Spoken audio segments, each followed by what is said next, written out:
What is going on, everybody? Welcome back to the O Show Podcast, episode 441. We are presented by Mayweather Boxing and Fitness in Scottsdale, Arizona. They are officially opening with the grand opening happening on October 30th. Mayweather Boxing and Fitness in Scottsdale, Arizona is an inclusive, high-intensity fitness experience developed by the champ Floyd Money Mayweather himself, formulated with the perfect combination of boxing, strength, and cardio conditioning intervals designed to make you look good, feel good, and leave you more than with just a great sweat. Mayweather Boxing and Fitness in Scottsdale, Arizona, open now. And we're also sponsored by BetOnline.ag. Head to the new updated desktop or mobile website to sign up today and receive your 50% welcome bonus on your first deposit. Use the promo code BELIEVE50, that's capital BLEAV50 to receive your bonus. Again, betonline.ag. Sign up for that 50% bonus. This is episode 441 of the podcast. Another edition of Always Bet on Jack and Zach. Zach, you look ridiculous in your Mark Sanchez jersey. I'm just going to tell you that right now. I don't think anybody owns that jersey anymore. That is old news. It is He's old. played for like 3 teams. It is old then. news, but my Mike White and Zach Wilson jerseys are currently in the mail because the supply chain's backed up. But when I get those, do you have a Sam Darnold jersey? What about a Geno Smith jersey? Because he was USC. What about a Tim Tebow jersey? I did at one point have a Tim Tebow. I had a Tim Tebow shirt. He never got the start, so I almost got a Geno Smith jersey, but that's when I turned heel and went to the Dallas Cowboys. Yeah, and I have all of those jerseys, believe me. My rule of thumb is between Matt Leinart for the Cardinals and Mark Sanchez and a bunch of other quarterbacks for the Jets, I no longer buy USC quarterback NFL jerseys. I just know USC quarterbacks are going to be a bust, so I don't bother anymore. But anyway, enough about my amazing Jets outfit. Let's talk about your awful take from last week. Okay. So, Oracle review segment where I go how much of an Oracle I was this week. So, not at all this week. Let me finish. So, you take out prop bets. So prop bets were bad, but I told you that last week. So ignore my prop bets. We're killing the segment. They were abysmal. Until I'm back. Not even close. Until I'm back above 70% consistently, we're just removing the prop bets. So remove the prop bets. And then there was the Jets Colts game, which I did get the over-under for. I did get that correct. And I would have gotten the whole game correct had a defensive lineman not purposely broken Mike White's hand. I believe it was malicious. Mike White would have won that game. But if you take out the college football game, my other 2 picks were actually clean sweeps. So we're sitting roughly at about 65%. So pretty decent week. Just retiring the prop bets, and the Jets got screwed over by an injury. So decent week for the Oracle. Oracle's on a comeback. You cannot guarantee that he was going to throw for 400 plus passing yards if he were to stay in that game. So it was they could have easily not have scored again. There's no telling whether or not he would have performed well moving forward. Do we want to talk about your Cowboys before we go into the picks then? Do we want to talk about your Cowboys? Dude, I've said it before and I'll say it again. I'm numb to the Cowboys. They could have went 15-1 this year and I still would have said, okay, if they don't get past the divisional round, that's fine. I've been there before. The Dez catch, we were there. Dak's rookie season, we were there with Aaron Rodgers. Last second throw to finally, it was like a 51-yard field goal attempt that they put up in the final 0.8 of a second. I've been there before, okay? A 30-16 loss to the Denver Broncos at home does not hurt me one bit. We're still 6-2. We're still riding high. We're still the number 4 seed right now if we want to take a look at the NFL playoff picture heading into Week 10. Again, the NFC is way, way, way, way more powerful. Way more top than the AFC. Here we got right now Arizona Cardinals, the number 1 seed. Remember the new rules dating back to 2020 in the COVID season. There's now 7 seeds per league. So only one team gets a bye. Only the 1 seed in each conference. So right now it's looking like the Tennessee Titans, who again have lost Derrick Henry for the season. We'll see how Ryan Tannehill deals with the number 1 seed without his heavy artillery. Yeah, impressive win against the Rams in LA, but that was the defense, right? The offense still looked bad, so that is still something to watch out for. Without Derrick Henry, Ryan Tannehill looks like he's going to struggle. So it'll be interesting. Their schedule is easy though. I actually don't predict a lot of movement from where it is right now. If you told me that was going to be the exact seeding at the end of the season, I think I would believe you. And that means another prediction I'm going to make based off of what I just said. I think the Chiefs will miss the playoffs. I think the Kansas City Chiefs will miss the playoffs this year. But let's wait till it's closer to the end of the season. Let's wait till there's like 2-3 weeks left before we start making. We're just over the halfway mark. I mean, predictions. we're going into week 10. There's still 7 weeks left, give or take a bye week for some of these teams, right? Weeks, Like, there's no telling. Like, they could finish 12-4 for all we know. Yeah. So you don't know that. We're gonna hold on that. So you want me to do my games first, my 3 of the week, or do you want to do your 3? I want to do my first. We'll go back and forth on this, but I want to kick things off with the Patriots and the Browns, because this past week, the Patriots with a big win over the Panthers. I want to give a lot of credit to where credit's due when it comes to Mac Jones. I think he finally proved to Bill Belichick and this Patriots team that he legitimately cares. He's okay with being yelled at, which with Bill Belichick's offense is a good thing. You know, Tom Brady, that was probably one of his biggest arguments, going from a 20-year-old kid to a 40-year-old who was still being treated the same way. Mac Jones is able to handle that. He proved on Sunday against the Panthers that he cares about his teammates by kind of being a scumbag a little bit with his tackle against Byron Burns.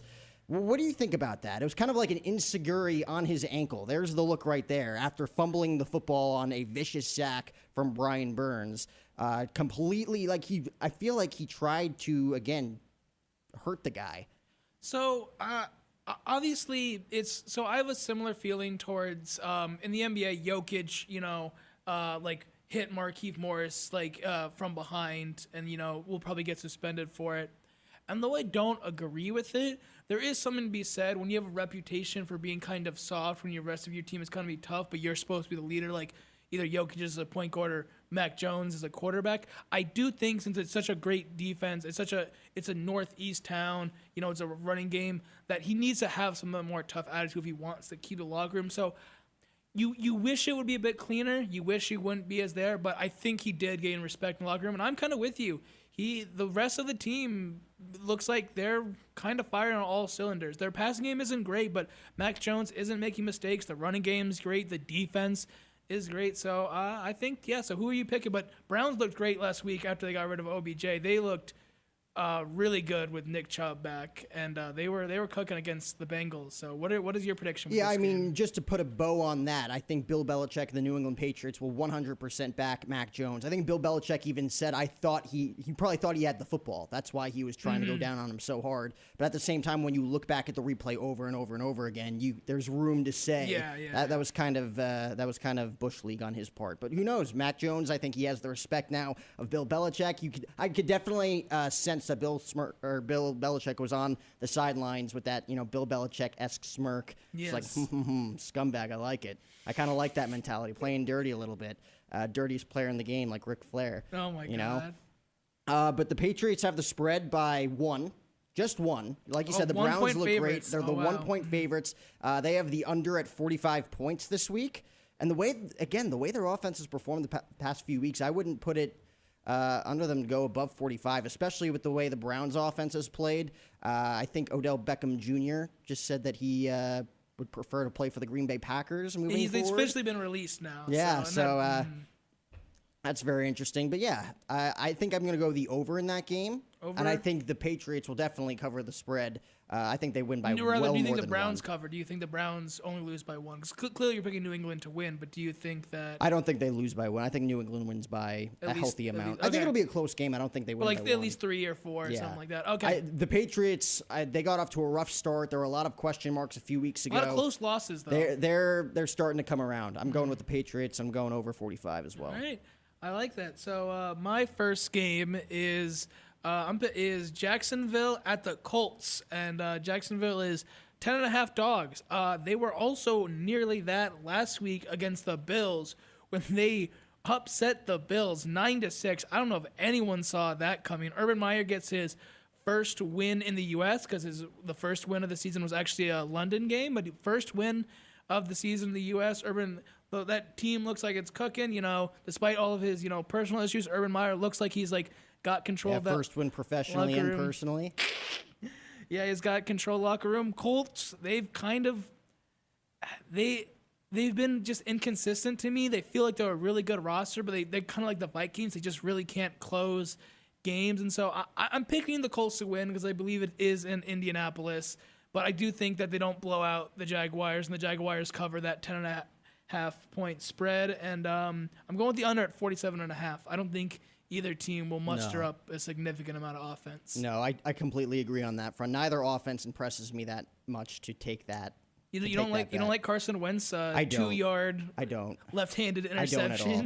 Carson Wentz, I think, might be the biggest disappointment to come out of the NFC East a number of years ago. Yeah, he looked so good in 2018. It's just been rough since. No, but my second game, I wanted to go because I think this is probably going to be one of the biggest games of the week now that Russell Wilson is back. We have the unvaccinated Aaron Rodgers taking on the returning Russell Wilson here in Week 10. The Packers and the Seahawks. The Packers have the spread by 3 points. They have the under at 49.5. This one could be a shootout. The way these offenses are able to perform. I don't want to give the Seahawks the benefit of the doubt. I thought Geno Smith did a great job in replacement of Russell Wilson. But at the same time, the offense really wasn't clicking. It really wasn't there. Yeah.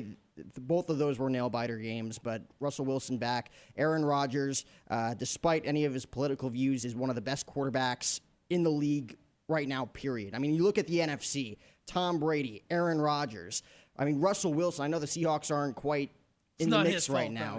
Kyler Murray, the 1 seed, the Arizona Cardinals. Dak Prescott and the Dallas Cowboys. It is a stacked NFC this year. I mean, the Rams are going to be a wild card team, and they've only lost 1 game.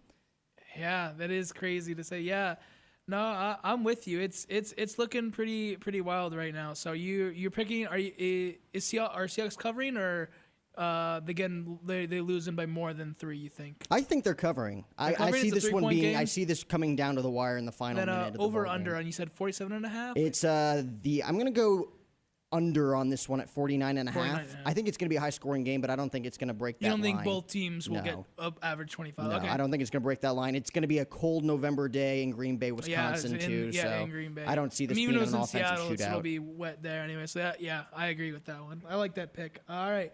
For my second game, Falcons versus the Cowboys. So, Falcons are 9-point dogs. Last week, they were one of my good bets. I only picked them to cover, but they won. So they more than covered for me. So they were a great pick last week, and so I'm abandoning the Bears because the Bears have failed me multiple occasions, and I'm picking up the Falcons. Like last week, I'm gonna be safe. I'm not gonna try and double down on the money. I'm just gonna pick the Falcons to cover that spread. I think the Cowboys still probably win that, but I'm just picking the Falcons to cover at least. And then you can never be too safe these days. I mean, the Cowboys had the spread by 10, I think, last week. Yeah, against and they Denver. lost. And it wasn't even close. Yeah, they got kind of. They had 2 scores late in the game. Like it was a 14. It was 30-0 loss. with 5 minutes left. Yeah, but I'm picking the over at 55 in that game. I think that Dallas's defense. They're known to have shootouts too. Atlanta and Dallas when they get together, when they tangle. I like Atlanta's offense, and I don't want to say Trevon Diggs was overhyped, but it's definitely clear he was a little bit too fishing for interceptions, and sometimes he'll go for it and miss coverages. You saw Teddy Bridgewater attack him a lot last week for that and punish the Cowboys deeply for that. So I think Matt Ryan will have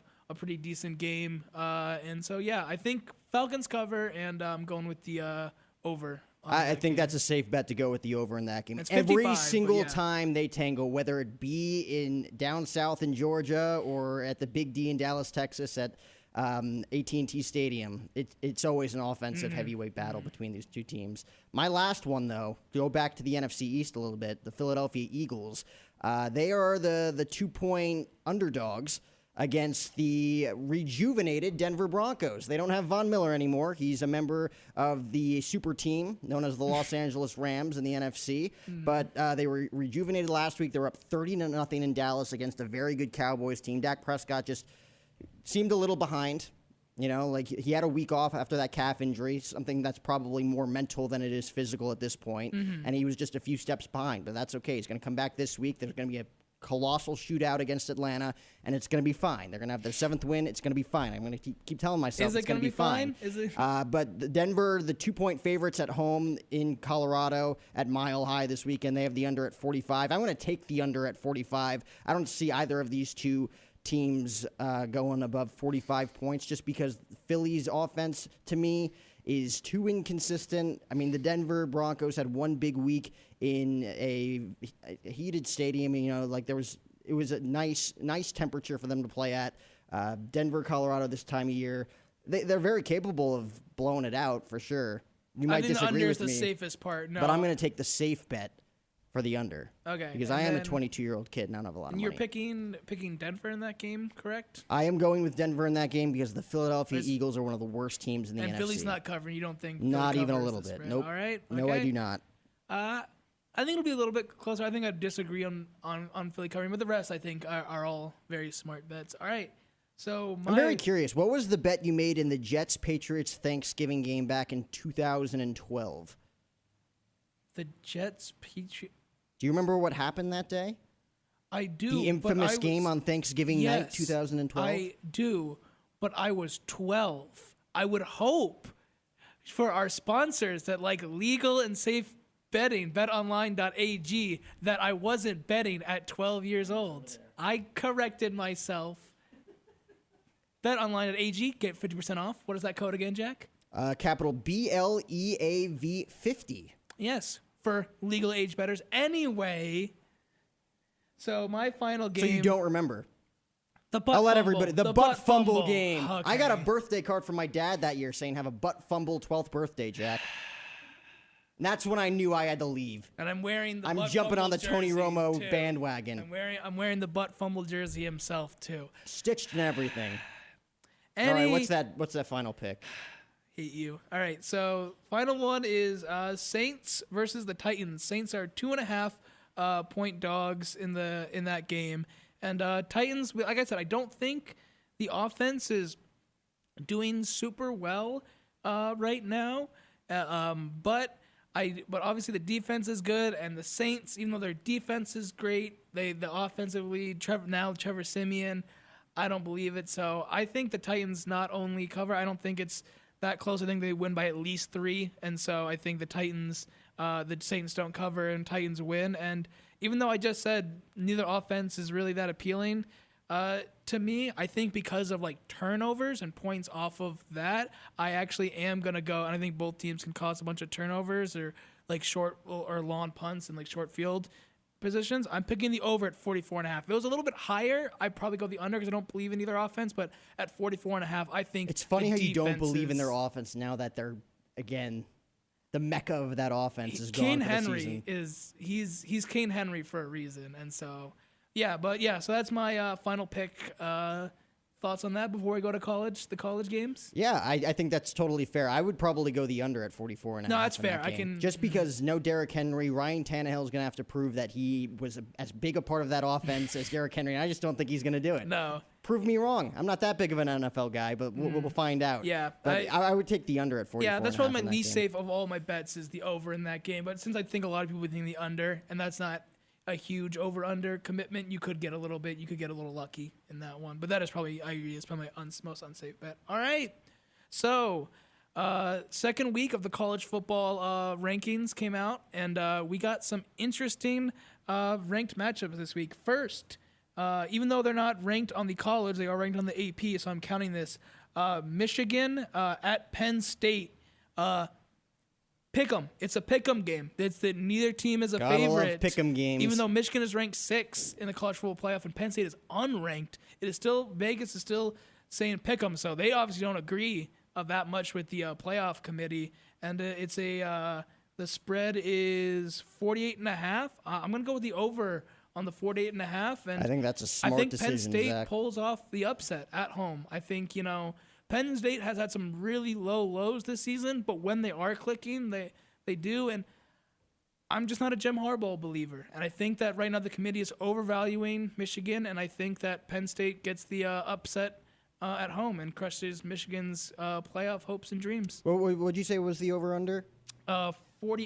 48.5. I'll go over as well, just because it's college football, and those are two heavyweight offenses again. And I will... For the first time in a while, I think that is a bonkers decision on your end, but I'm going to back you on it. Mm-hmm. I'm feeling a little crazy this week, too. I didn't think that Michigan State could pull off the upset over the Wolverines a few weeks ago, and you got me on that one. So I've started to gain a little bit of respect for you, Zach, when it comes to making these picks.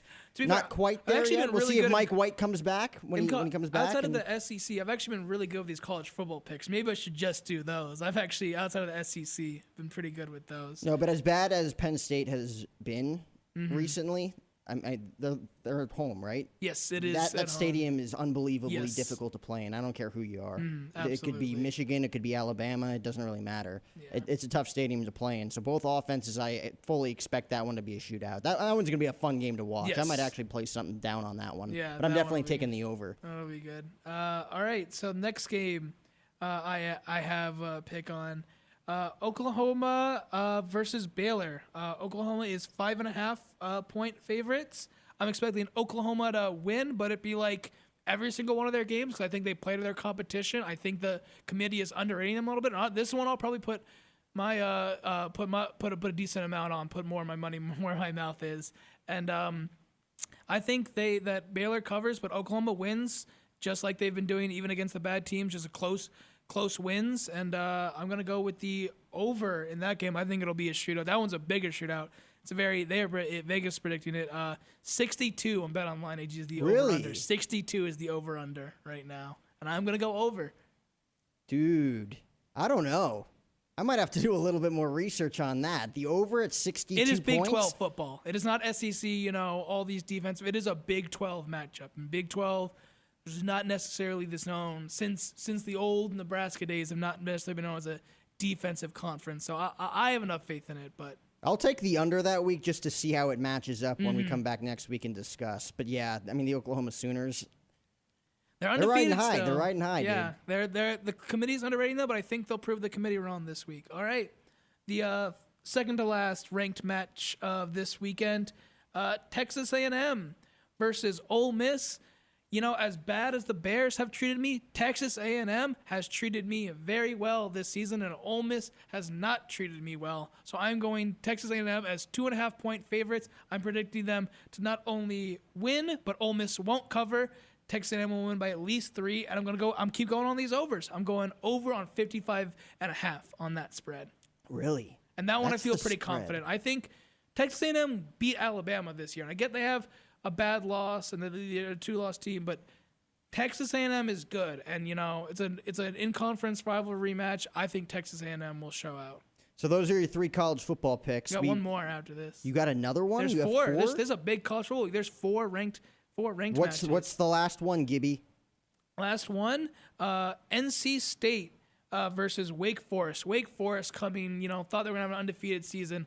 Lost to a 4-4 North Carolina team at home, letting them score 60 on them. It was just really kind of sad to watch. You kind of rooting for Wake Forest, but I think Wake Forest bounces back a little bit, and they're 2-point favorites. I think they win, and I think NC State doesn't cover, and I'm going with the over on 66.5 because they scored. It was over 120, I believe. I think it was 58-62 their game this past week. It was like well over 100 in their game against North Carolina. Why don't you even give away scholarships to some of these defensive players? Like that's ridiculous to me. Yeah, they let a 4-4 team score, I believe, over 60 on them last week. Well, it's going to be a fun offensive week in college football. NFL Week 10 we got out of the way, which means it is time for the Michael Cera halftime report. Can't cue the Michael Cera halftime report graphic. There he is with his cactus/pickle. I think it's a pickle. I think it's a cactus, but it's, I think either way. Robin, what is that? It looks like a cactus to me, boys. That's a cactus in the middle of the desert. It looks like he had a long night ahead of him. We have a long Michael Cera halftime report ahead of us. Where do you want to start, Zach? So I'll start with a little shout out. So on the great podcast, Everything Comedy, it's a great podcast where it's different hosts every week where they bring in different, usually 2 pairs of comedians to talk about like their stories about like in the industry or just, ad lib, jab at each other. And, it's just like a really fun, like comedy oriented podcast. And earlier this summer, he was on with Michael Cera was on with Jonah Hill talking about what the experience like is when you're on a foreign press tour for a movie back with Superbad and what it's like experiencing your reception to a film overseas, especially when it's dubbed. So I think we have a small excerpt from the Everything Comedy podcast that we'd like to play that I thought was amusing. I didn't realize that they were in Arrested Development. Michael Cera was. Yeah, Michael Cera was. I mean, that's so cool to see them on one really big movie, the three of those guys together, being able to still to this day talk about it and come together. And No, it's very amusing. Yeah, and like it's just so funny because like we always talk about like what movies are like and press tours are like domestically, but hearing overseas, seeing they market the dub actors, the people, not even the people that you're seeing on screen, and like sometimes the voices like different. I know we at least at our end had a hard time hearing it, but Michael Cera talked about like his voice actor was this 4 foot tall like dwarf like man for the Spanish dub, and I thought it was very amusing. And that's all I have for the Michael Cera halftime report. But I believe our birthday girl audio engineer Robin had some of the story to share with us. Yeah, it's Robin's week. birthday today. We do want to make that clear. Thanks, guys. Appreciate that. I was very low-keyed. Yeah, well, I'm kind of a low-key kind of gal. We'll see if Hank can give you a talent cam here for a Oh, second. geez, no. See if you can I bet he can. Seriously? See if one of these cameras moves around a lot. Oh, here we go. He's trying to move Zach's talent cam. But you've met Michael Cera on multiple occasions. Just one, actually. I had a friend who worked as a PA on the banana stand. She was working as a PA, wow. and I went to stay with her for the weekend at Marina Del Rey, where she lived. She said, well, I got to go to work today. Want to come hang out with me? So I got to stand on the sidelines and watch them film at the beach area with the banana stand, which is kind of cool. And they took a break, and a lot of times on set, you get to actually hang out with some of the actors and eat. A lot of times you don't, because some of these actors have their heads up their ass. But a lot of the actors are pretty cool, and they'll come hang out with you. So in between, we actually sat and talked to him for just a couple of minutes, and then he had to go back and get ready for the next shoot. They were setting up, but, pretty nice guy. Where does he rank among the nicest actors that you've ever met? Probably the top 10. Really? Yeah, just because, he was busy. He had a lot going on. He took a quick bite to eat, said hi to everybody, shook a few hands, and that was it. And, I've worked around a lot of famous people, and, I've got a pretty long list of a-holes, but, I've got a pretty good list of Where good does guys. Axl Rose rank Oh, on that God. list? Have you heard my conversations about him before? Obviously, but That's why I brought him up. Yeah. Years ago when they played here at Compton Terrace, I was supposed to do a live interview on the radio, and he came out of the green room pretty high and pulled the needle out of his arm and offered me some. And I'm like, dude, cut the interview. We're not doing this. Rock and roll. Yeah. Michael Cera, what a kind soul. What a kind soul. He's cute in person too. He's kind of like you, Zach. He's that cute little guy kind of feel to him, Thank you so much, Robin. Thank you for complimenting. I threw you a bone today, dude. I appreciate it. Happy birthday once again to our lovely audio engineer, Robin Cote. Thanks, guys. And, I think that is it for our Michael Cera halftime report. Cue out the Michael Cera halftime report graphic, Hank, and so we will get into our final leg here Yes. on Always Bet on Jack and Zach, presented by BetOnline.ag. Sign up for that 50% bonus using the promo code capital BLEAV 50. What's the haps now? So we have a couple things left to talk about. First thing we talked about earlier, about halfway through the season. So NFL Honors is the big, award show at the end of the year. We go over all the different awards for the NFL season. Tom Brady gets his 12th MVP award. So, what? Hold on. So speaking of which, I thought today it would be fun if we, for the four biggest awards at the NFL Honors, we'd have made our early mid-season predictions for who is going to win the four major awards. So let's start first with MVP, and I will let you go first with each of these. Who, at this midway point in the season, what is your prediction for NFL Honors MVP? Yeah, I Most joke valuable and say player. that Tom Brady had it wrapped up, and I'd say that 3-4 weeks ago that he had it wrapped up. But the NFC in general, I'm going to put AFC aside this year because nobody's really going to match up. Tom Brady, Aaron Rodgers, Kyler Murray. I don't think Dak Prescott's going to quite make a run for it maybe some Cowboys fans hoped he would. But it's going to be I think it's going to come down to a quarterback. I think Derrick Henry could have made a run If he for didn't it get hurt, if he didn't get think hurt. I think it's going to come down to one of those three: Kyler, Tom, or Aaron, and it's going to come down to whoever I think has a deeper playoff run. Give me one, at least for now. At least I'm going to go with Tom Brady. I've always loved the Brady bandwagon. It was always the dynasty bandwagon, but now it's obvious who the guy in charge was for that dynasty. It's Tom Brady. Well, I hate to say it because I am not a Tom Brady fan, but I agree with you. I think Kyler is a close second, but I think Tom Brady's second half of the season schedule is easier. The Tampa Bay strength of the schedule is a little bit easier, so he'll be able to rack up some more numbers. I think he'll stay healthier than Kyler is. Kyler's already missed one game. I think Kyler will be a little bit rough getting back. Not quite, maybe not like Dak, but he'll probably have a couple of rough games when he does get back in the starting lineup. So I think that Tom Brady, if I had to predict right now, halfway through the season, would be the MVP. Do you think if Aaron Rodgers went on, he just ran the table at this point, back to back, they'd give it to him despite him not being vaccinated? Yeah, and all that BS. Yeah, obviously he pissed off the media because a lot of the league isn't upset with him because even though there's some stuff coming out about whether or not he was following protocol in the locker room, that at least the team and the team knew and the NFL knew, but the media didn't. So I think it will be hard, not because I don't think that he's having a season that could be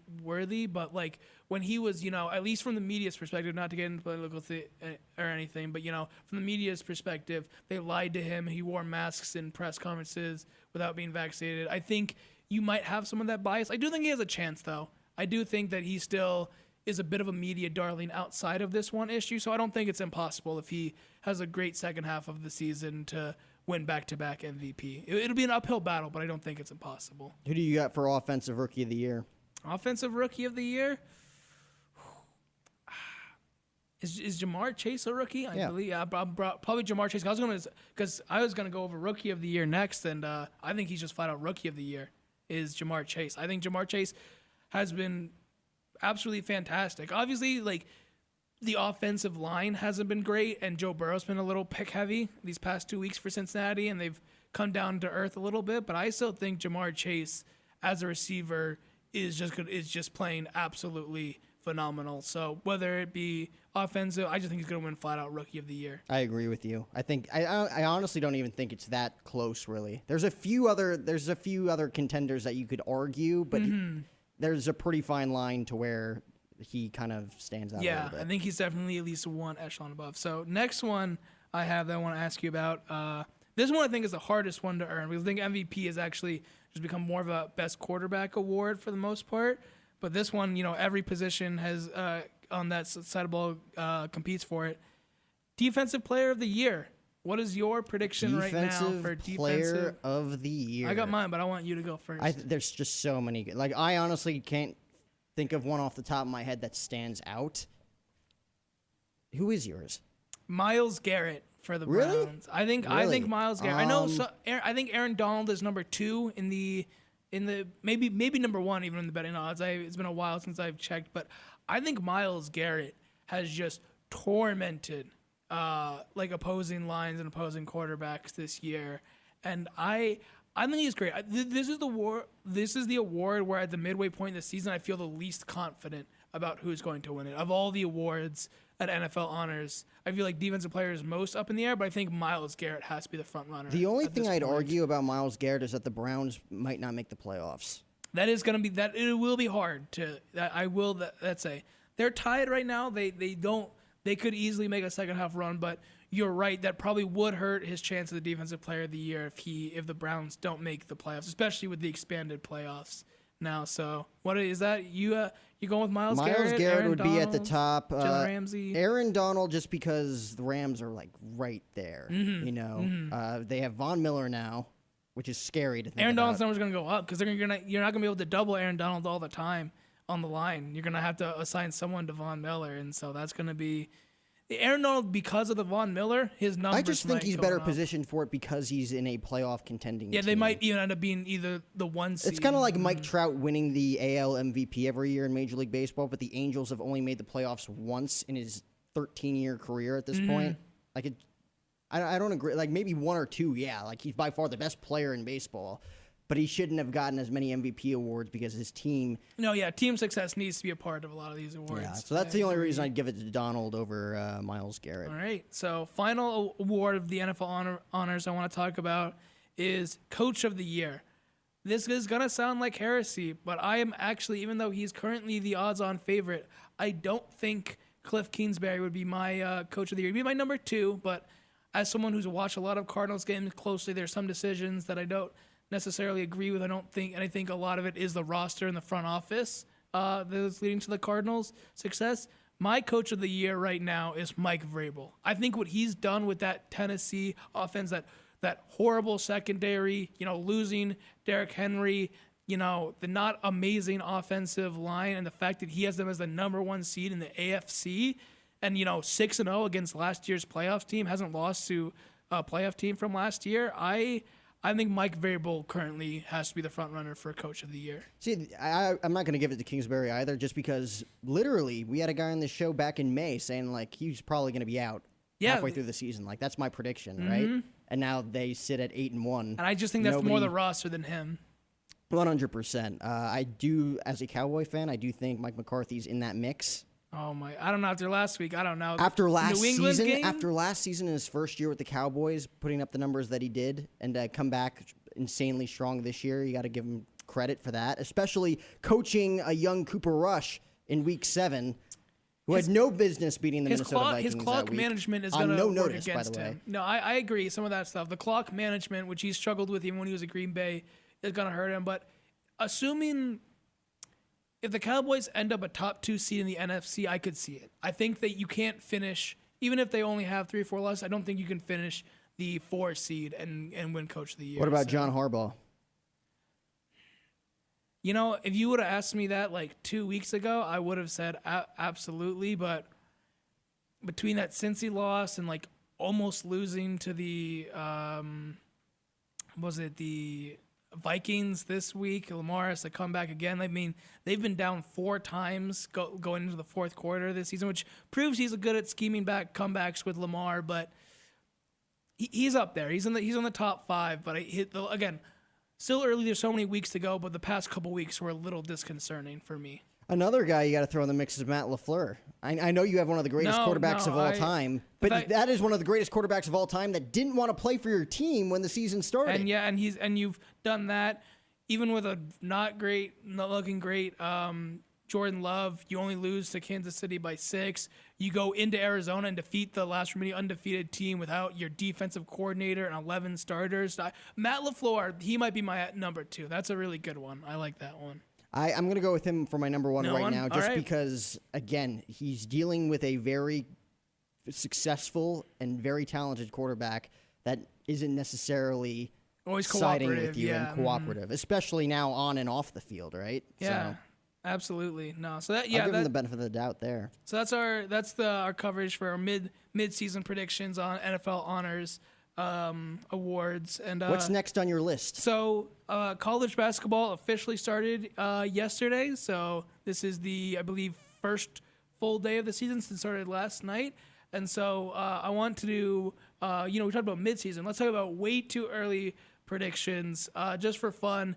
Any predictions? Any other fun predictions if you want, but I'm going to predict the Final Four way, way in advance. Dude, that is way too ballsy of you. You know what? It's fun. You have way too much confidence. No, it's not confidence. It's just fun. FGCU could be in the Final Four for all we know. That's what I'm saying. So Howard could be in the Final Four for all we know. So Carlo could be in the Final Four for all we know. So my Final Four prediction right now is the first 2 teams are teams that are historically very great, but due to the COVID and other circumstances last year, neither made the tournament, and they both, I think they both have big bounce back years. I think Duke and Kentucky both make the Final Four this year. I think, even though they're not doing great, they're not the top of their game in college football right now. I think the Big Ten and the Big Ten and the Pac-12 both have a representative, and I think Michigan and UCLA fill in those spots. Really? I think I believe none of those teams were in the Final Four. No, UCLA was, I believe. I can't remember if they were Elite 8 or Final Four, but yeah, UCLA was Final Four. I think UCLA is the only returning Final Four team this year. The tournament, because of the tournament, so crazy and other things, but I think those are probably my predictions. I don't think Scott Drew or the Baylor Bears or Gonzaga, I don't think either of them make it back to the championship, let alone the Final Four. So yeah, that's my way too early. Probably going to be completely wrong. What do you think about the Texas Longhorns?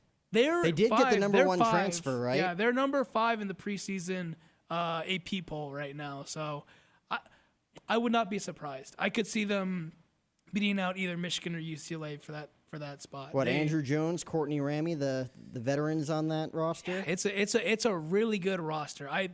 I'm curious because I don't know if the Texas has had this much talent on their roster in a long time. I'm curious what the coaching staff and like the athletic director will do with that, but I would not be surprised if they do it. I'm still gonna stick to my 4, but I think they're like AP preseason number 5 for a reason. So yeah. So what is your Final 4? Duke, Kentucky, Michigan, UCLA. That is a very safe Final 4. That is an extremely safe Final 4, and you just know that's not how it's going to end up. Duke and Kentucky didn't even make the tournament last year. I'm going Gonzaga, okay, Texas, Kentucky, Purdue. Oh, that Purdue. I like the Purdue one. I'm stepping out on a ledge here by saying Purdue. But right. again, like you have to step out of your comfort zone when you're filling out those brackets. All right, man. I will bring confetti and those like little like confetti poppers if Purdue makes it. We'll have that on video. If Purdue makes it, I will bring in confetti poppers. Travion Williams leading that offensive charge. But you're cleaning up the mess, Zach, not I will. me. That's fair. No, No, Okay. I take responsibility Good. for it. I'm no slob. But yeah. So You're just an idiot. anyway, so that's our way too early Final Four, 2020 Final Four college basketball predictions in New Orleans this year. That'll be a fun venue for there. Might even go attend. That'd be a really fun venue for the Final Four. And I think that's about it. Yeah, I think the only last thing is you wanted to go over a little bit of recap of this past UFC event to wrap us up. Yeah, UFC 268 at MSG this weekend. We were pretty excited for this event. Our guy Justin Gaethje pulls off the big win, which I thought was the fight of the night against Michael Chandler. They go the distance, all 5 rounds. He wins by split decision. And then, of course, Kamaru Usman, as predicted, as advertised, takes care of business against Colby Covington, who admitted after the fight to Kamaru Usman, he's like, the trash talk was to promote the fight for both of us. We're both trying to cash in here, and which they did. 2 prized fighters at the top of their game, the prime of their careers, but I think that went as advertised. The only fight I thought that could have gone either way that I kind of had a dog in the fight was Gaethje versus Chandler, and that one ended up the way that I wanted it to, and it was a great fight overall. Speaking of that big title card match, what did you think about Dana's comment saying that he might be the greatest welterweight of all time? He not just the greatest welterweight of all time, might be just like one of the great, like on his way to GOAT status. That was a pretty high praise from Dana. Dana White says a lot of stuff to the press. And there's a lot of fighters that can attest to the fact that Dana says one thing to you personally and another thing to the press. Okay. He said that multiple times with multiple fighters at different weight classes. I do think Kamaru Usman is the best welterweight of all time, though. I do agree with that fact. I just think he says that way too much. Yeah, that's fair. He's got an insane talent pool in Ultimate Fighting Championship. It's unmatched. It's unbelievable. It's why he's as successful as he is. But he says that a lot, you know. There's going to be someone that comes along the way. John Jones being trained to fight in his first ever heavyweight fight. I think John Jones might be the most talented fighter ever in any weight class, despite his off-site issues with drugs and performance enhancers. But no, he was still just so like there were fights where he would win convincingly, and you'd find out later that he only started training like 2 months before the fight. Like he would take so many of these, like you kind of almost wonder you have like some of these smaller fighters' work ethic and some of these big heavyweights, just like what even could have been, even knowing how great they already were. And it's, right. You know, I mean, Brock Lesnar, a freakish athlete, yes. Great heavyweight fighter, probably someone you would never want to step foot in the octagon with. No. I wouldn't call him the greatest heavyweight of all time. No, not even close. He to me, he's kind of like the Shaq argument. Like he probably had the greatest prime, because I don't think Shaq's the greatest basketball player of all time, but those 3 years that like those in those early 2000s, no one has ever been as dominant as Shaq was in the time. That's kind of how I feel about Brock Lesnar. When he was in, no one has ever done it better. But I think you know, to be fair, you have to prove that you can do it for a longer period of time, and neither Shaq nor Brock, in my opinion. I mean, it's impressive. He came back after 6 years off under a WWE contract. Dana White and Vince McMahon make a deal for him to fight at UFC 200, and he just slaughters Mark Hunt. Oh my God, it's absolute freakish slaughter. athlete. Absolutely. But I'm looking forward to future UFC fights. McGregor's going to come back at some point and fight Poirier for a 4th time. You convinced? John Jones. Dana White said it's going to happen. I mean, it depends where Poirier is at in his next lightweight fight. Obviously, he's fighting for the title next. But if Poirier wins the title belt, you can't. Connor's not the #1 contender. You can't give it. Connor will have to like work his way up. It depends. To be number one I guess contender. Justin Gaethje would be ranked number 1 after his win over Chandler, so he'd be next in line. It'll be interesting to see where Dustin Poirier is at. You don't know where he's going to be. Do you think Poirier could beat Oliveira? Because Oliveira is Yes. the currently one with the Yes, belt. Oh, I am a wow. huge Justin Poirier fan You're after diamond, that fight. the Yeah, diamond. I am on the diamond bandwagon for sure. All right. I got the sauce. You got I got the sauce. Well, I think that was a great show. I think there's Do you want to wrap it up? Cover. You want me to wrap it up? Awesome. Okay, I know. I'm looking at the right camera. What number episode was this? Was episode 441 of the podcast. What's what? Presented by Mayweather Boxing and Fitness. The- Believe. And BetOnline. Okay, just do it. Okay, I'm not even okay. Episode 441 presented by BetOnline.ag. Sign up for your 50% bonus using the promo code capital BLEAV50. Kill the lights, Hank.